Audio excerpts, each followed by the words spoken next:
Hey guys, Mr. Eric here, and today we're talking about NECA's 1954 Godzilla. My first impression of this Godzilla was it looked pretty good, and to my surprise, it was. Let's get the basic rundown of it. He stands roughly 6.5 inches tall.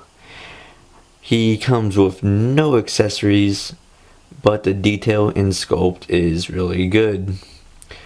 Let's start from the head. He can't look up, but he can surely look down. He has a head swivel, and then he also has a lower neck swivel that goes all the way around. One thing I do like about it is that he has a mouth hinge, so now he opens and closes his mouth. Next, we go to his shoulders.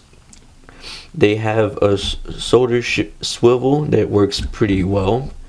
In terms of it going up and down, it goes 90 degrees and no higher.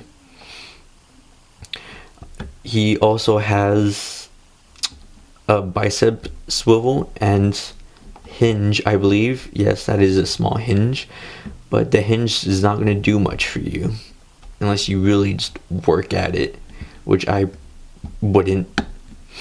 He does have hand joints. He could make a semi-leaf fist for maybe like a holding thing. He does have a waist swivel, and he does go up and down, and it doesn't look that bad aside from that small gap, but I mean that gap is hardly noticeable, honestly.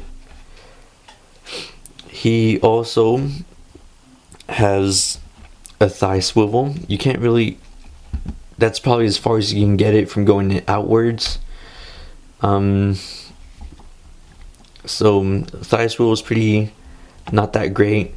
Going as terms of it going outwards, still not that great. For his knees, a slight knee swivel, not a whole lot.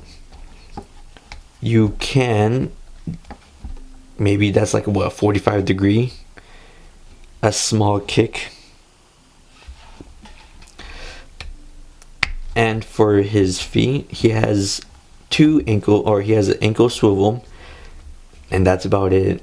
Not really an ankle rocker nor a hinge, so his feet is kind of stuck like that, which would make sense. I mean, the original Godzilla was a guy in a costume who couldn't really move. Let's see. He has, let's count now, 1, 2, 3, 4, 5, 6, 7 points of articulation in his tail. You could rotate each individual piece, or just use them to make a swooshing motion.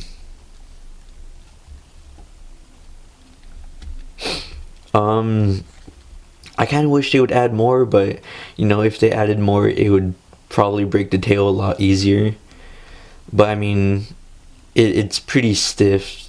Doesn't really move at all at the end of his getting like closer to the end of the tail. But aside from that, it is still a nice tail movement. Let's see. The sculpt on this Godzilla is really nice. It has that scaly sculpt.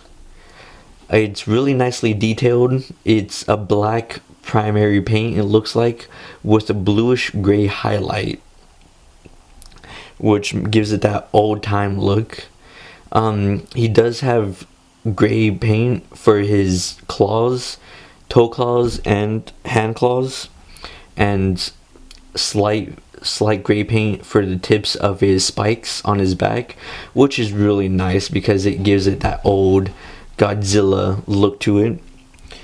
For his mouth, he has a dark gray followed by a lighter gray, which isn't too bad. I mean, it still looks good. One thing I do like is that they paid attention to detail, and what I mean by that, I mean, it's not a big deal to some people, but some people it kind of like irritates a little. But I can't really zoom in, but if you look closely, his eyes are actually not derpy looking. I mean, yeah, they could have put a black dot right there and like another black dot right there. But if you look closely at his eyes, I mean, they look decent. You can't really complain with that. I mean, they made sure both his eyes were more or less facing the same way. In my opinion of this Godzilla, it's really good. It's not that bad. From a Godzilla fan to a possible another Godzilla fan, I highly recommend this one. It is one of the better Godzillas that it's out right now. You really can't complain. Of course, there are few flaws, but they're overlooked because it's that great of a figure for a pretty decent price. I mean, I think I only paid like 20 for this at like a Toys R Us or something. I don't remember, but it's really nice looking, great sculpt, great details, great paint application. I would just highly recommend this Godzilla.